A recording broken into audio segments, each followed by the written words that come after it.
Bismillahirrahmanirrahim. Assalamualaikum warahmatullahi wabarakatuh. Bagaimana semua kabarnya sahabat YouTube, sahabat Instagram, sahabat Facebook Habib Abdullah bin Ja'far Segaf? Semoga dalam keadaan sehat walafiat. Semoga puasanya lancar, ibadahnya banyak, dan insya Allah mendapatkan malam Lailatul Qadar. Berbicara tentang malam Lailatul Qadar berarti berbicara pula tentang nuzul Quran. Berbicara tentang Al-Quran, ini bulan diturunkannya Al-Quran di bulan Ramadan, di tanggal 17 Ramadan, nuzul Quran. Kalau kita mengenang ketika Rasulullah SAW mendapatkan wahyu yang pertama, surat Al-Alaq 1-5 yang sering kita dengar dan sering kita baca. A'udzubillahi minasyaitonirrajim. Bismillahirrahmanirrahim. Iqra bismi rabbikal ladzi khalaq khalaqal insana min 'alaq Iqra wa rabbukal akram alladzi 'allama bil qalam 'allamal insana ma lam ya'lam. Ini surat Al-Alaq dan ayat yang pertama kali baginda Nabi Muhammad SAW mendapatkan wahyu dari Allah Subhanahu wa taala.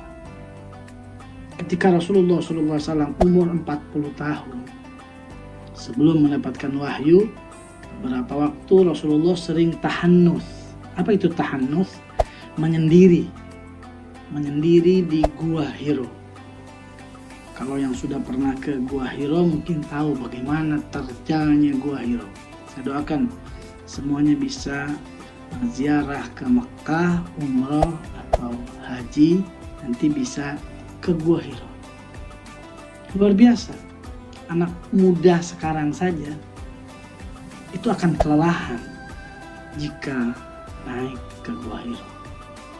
Ketika itu Rasulullah SAW sendiri. Sebelum mendapatkan wahyu, Rasulullah SAW bertahannuts. Apa itu tahannuts? Ibadah ala millati Ibrahim, ada banyak pendapat. Tapi Rasulullah SAW menyendiri bertafakkur kepada Allah Subhanahu wa taala di Gua Hiro.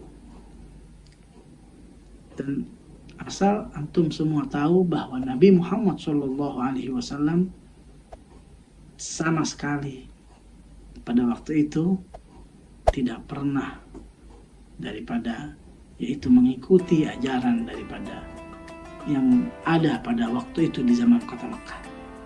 Itu pada waktu itu mereka menyembah patung, Lata, Uzza dan lain sebagainya.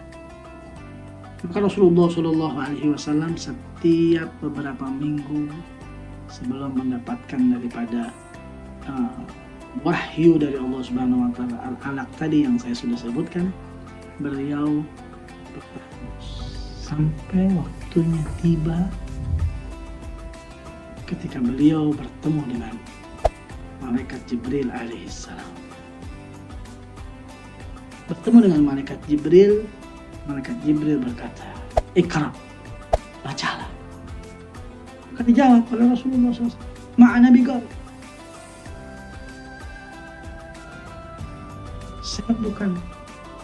Saya ada Nabiul Ummi.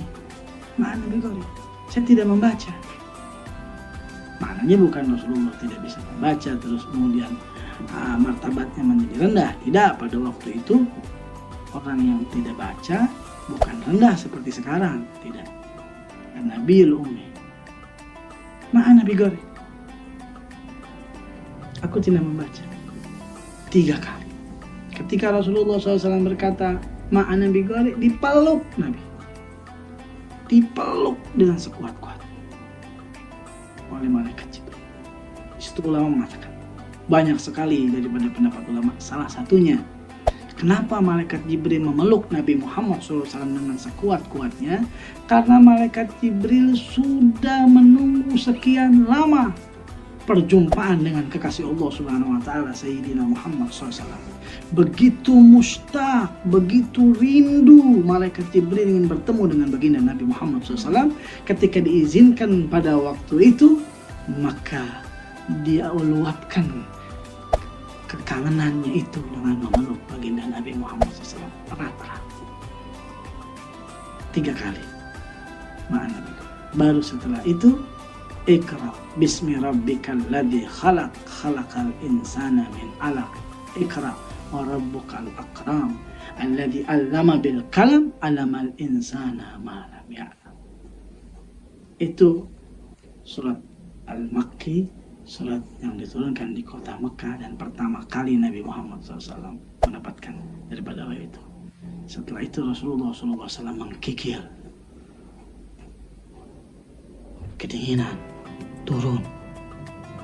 Walaupun sebelumnya sering dibawakan oleh istri tercinta beliau, Sayyidah Hababah Khadijatul Kubra, Ummuna Ummahatul Mu'minin, Bunda Khadijah, yang selalu cinta dan sayang, perempuan yang luar biasa solehah, yang selalu membawa makanan ketika Rasulullah SAW sedang tahanus di Gua Hira, memperhatikan beliau. Pada waktu itu pertama kali yang didatangi oleh Rasulullah adalah istri dengan menggigil, kemudian meminta diselimuti. Ya Khadijah, selimuti aku.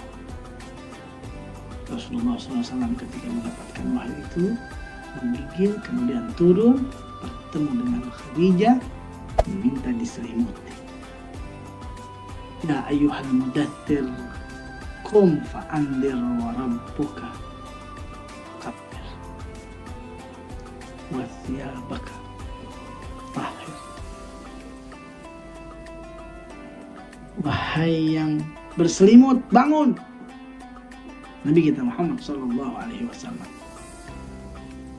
Di situ Rasulullah SAW pun bercerita kepada istrinya tercinta, bercerita tentang apa yang terjadi, yaitu bertemu dengan satu makhluk yang membawa daripada satu perkataan kalam ilahi. Ditenangkan oleh Sayyidah Khadijah, ditenangkan dikarenakan Rasulullah SAW baru pertama kali, jadi mungkin agak gugup dan bingung harus apa.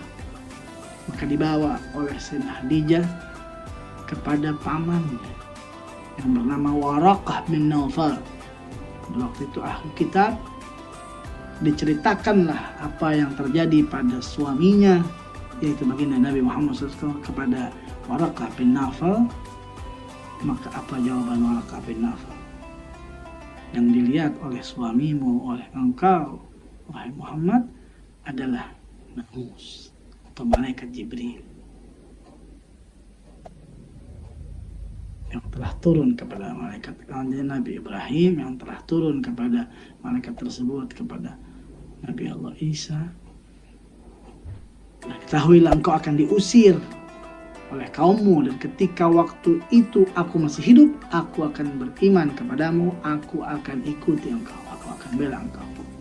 Tapi sayangnya Waraqah bin Nawfal meninggal dunia sebelum Nabi Muhammad hijrah ke kota Madinah, sebelum Nabi Muhammad SAW diusir.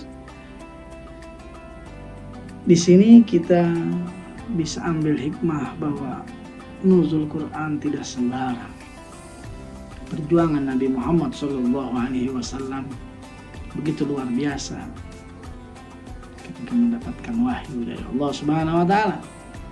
Maka hadirin di mana saja berada dan siapa saja yang mendengar video ini, mari jangan bermalas-malasan untuk selalu mempelajari Al-Quran, membaca Al-Quran, mengamalkan isi Al-Quran. Dari pertama kita membacanya dan mempelajarinya, kemudian lambat laun kita memahami maknanya, dan juga lambat laun kita mengamalkan amalan-amalan perintah-perintah dari Allah Subhanahu Wa Taala yang turun melalui lisan baginda Nabi kita Muhammad SAW. Ma yantiqu 'anil hawa in huwa illa wahyun yuha. Tidak bicara Nabi Muhammad SAW kecuali wahyu dari Allah Subhanahu Wa Taala. Mari kita kenang itu semuanya dengan baik, bahwa malam nuzul Quran ini jangan kau sia-siakan. Ayo yang masih belum baca Quran, belum terlambat, bukalah Quran.